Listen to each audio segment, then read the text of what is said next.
Smash Bros. Melee ain't a balanced game. People believe there's only a handful of tournament viable characters.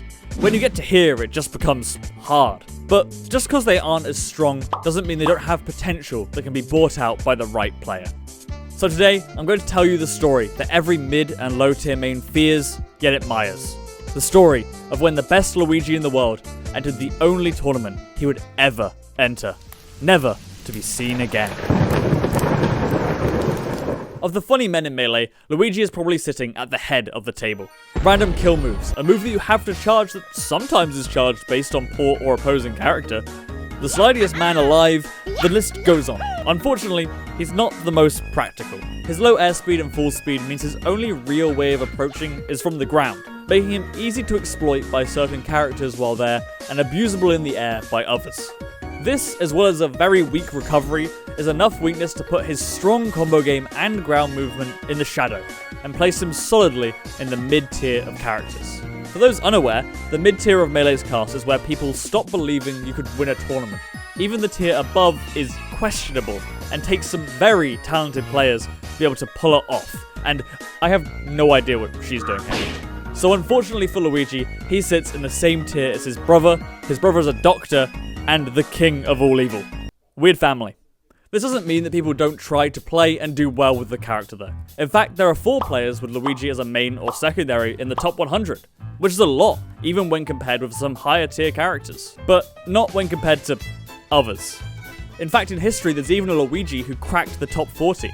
Abate, a crowd favourite player in his time for sure, even having that insane run at the Big House in 2015 where he got 7th, which is actually the highest placing a Luigi has ever got at a super major. However, Abate would not compete as much in the following years, and slowly dropped down the rankings. It seemed like Luigi had hit his peak. However, in 2017, there was a tournament where one player would shake up the world as we know it, by showing off what might be the greatest Luigi we have ever seen. And he didn't even main the character. Plup is a staple in Melee, a young Samus main from Florida turned into a blisteringly fast Sheik, who in 2017 was all the hype. Plup Club! Plup Club! With him looking like someone outside of Leffen who could challenge the gods for wins. And while he has many accolades to his name, today that's not what we're here for. You see, whether it was one of the many streams of Mutaking, or if he was always this way, Plup is one to dabble in a lot of characters. Even when he switched from Samus, it still came out from time to time. And in the past year, he had showed that his Fox was a force to be reckoned with. This character experimentation also extended to his stream, and at some point he took a special liking to Luigi. So much so that Plup proposed to his fans if he got 1,000 retweets on this tweet, he would go all Luigi at the next tournament. And well, it's set in stone. Plup will go all Luigi at CEO Dreamland, which by the way, wasn't exactly a small tournament. It had Beauty King and Hungrybox in attendance, as well as a lot of the top 30 in that year. This wouldn't deter him, however. He's used to playing new characters in big environments, and this would be no different to just another day at the office. Now, before this, we had seen other top player tertiary character runs, and I mean, they never really end pretty. Some go above and beyond, but I mean, those are the ones that get videos made out of them. They're so rare. So, how would Plup perform at CEO Dreamland? Did I just give away how this goes? To get out of pools and into top 48, Plup would need to beat Ginger. And while he wasn't the Ginger that we know now, he was still a highly ranked player, who also played Falco, one of Luigi's harder matchups to deal with. I wouldn't say that this set looked impressive. Plup looked like he was certainly competent with Luigi, but it was definitely his pure melee fundamentals carrying him through this set. Even the commentators clearly had low expectations for Plup's Luigi at this event. Plup is not joking. I always think he's joking, but he's clearly not joking. Oh, I think he's 100% just messing around. 200%. However, thanks to some lovely freebies from Ginger, Plup would pretty cleanly make his way to top 48 on winner's side. His first match here would be Nintendo, an Ice Climbers player. Oh, and it's 2017, so don't forget, wobbling is legal. Now, if there's one thing I know about playing tertiary characters, it's that a wobbling Ice Climbers is one of the scariest to go against, as you won't really have full understanding of your character's shield pressure, like what's safe and what's not. However, Luigi is actually pretty good versus Ice Climbers. His aerials are extremely hard to grab, and his down smash has great pushback on shield, so he can't really be punished by them. He also just beats them in speed on the ground, which is where they are best. Not only did Plup know this, he was able to use these aspects of Luigi to the fullest, as well as mixing in his great knowledge of platform movement, probably transferring over from his Sheik.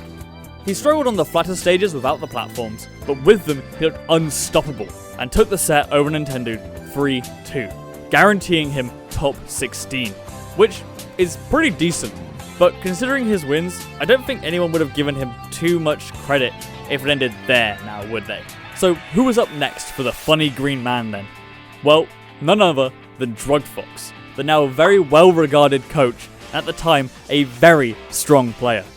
I think most people expected the Luigi's run to end here, but you know what they say? I can't do it. Plup comes out the gate swinging, showing lots of strange and tricky mix-ups to box out the Fox. Some of the strangest yet smartest I've seen from a Luigi. He also manages to live a lot of off-stage situations by utilizing Luigi's air dodge. But most importantly, his tech chase game from his Sheik transferred over extremely well, as his combo game on the Fox showed to be incredible. And he takes game 1 in an insane nail-biter stock, and also nearly takes game 2, but Druggedfox seems to be pulling it back. In Fountain starts off well, but Druggedfox seems to have a gauge on the Luigi now, and is pulling ahead. He has him off stage for an edge guard to put him onto the last stock, but Plup is blessed by the Luigi Lords, and gets a misfire to reverse the situation, ending up with him pulling out the game. Game 4, it seems all even. In fact, I would have even given the momentum to Druggedfox, but sometimes it only takes one thing to switch that momentum. Plup, once again blessed by the funny man, gets the funny stage and gets a huge swing in percent, which he would carry all the way to the end of the game. Plup beats Druggedfox and moves on to top 8, where he faces Mewtwo King. Now, this is where the buck stops. It's Mewtwo King, one of the 5 gods of the game. No way Plup's Luigi is going to hold out against M2K. I mean, well, I guess we've got a set on our hands. And while game 2 was a bit of a wash, we did get to see whatever the fuck this sequence was. But game 3, Plup once again comes out swinging, only to unfortunately get shut down by the Marth. Game 4, the funny man strikes in freeze, but unfortunately the King's Marth is just too strong. However, Plup kept it very competitive the whole time. His time mix-ups to get around Marth's wall were really impressive. If he had a bit more knowledge on the combo game, who knows where this set might have ended. The main takeaway from this set was how Plup's Luigi actually looked like it could win, even against one of the 5 gods. Plup would fall into loser semis where he's at least guaranteed 5th, and he has to play against Swedish Delight, a top 20 Sheik player. Normally, this would seem hopeless. Sheik does destroy the mid-tiers after all, but after what we just saw, no one knew what might happen. Well, after game 1, I unfortunately think a lot of people's hopes were dashed. The Sheik looked clean, and Plup didn't really ever get the wind in his sails. Swedish was so confident, in fact, he went for the Luigi Ditto and actually took the game. But Plup did not want to be called a fraud by this man's Luigi, and he struck back with a vengeance and a Shoryuken to take the free stock. In fear of this now angered funny man, Swedish switches back to Sheik. This is a different game now though. Plup strikes down the first stock and actually has control. After a clean edge guard, suddenly Swedish is on the verge of a reverse 3-0. Will Plup's Luigi take another top 20 win in one event?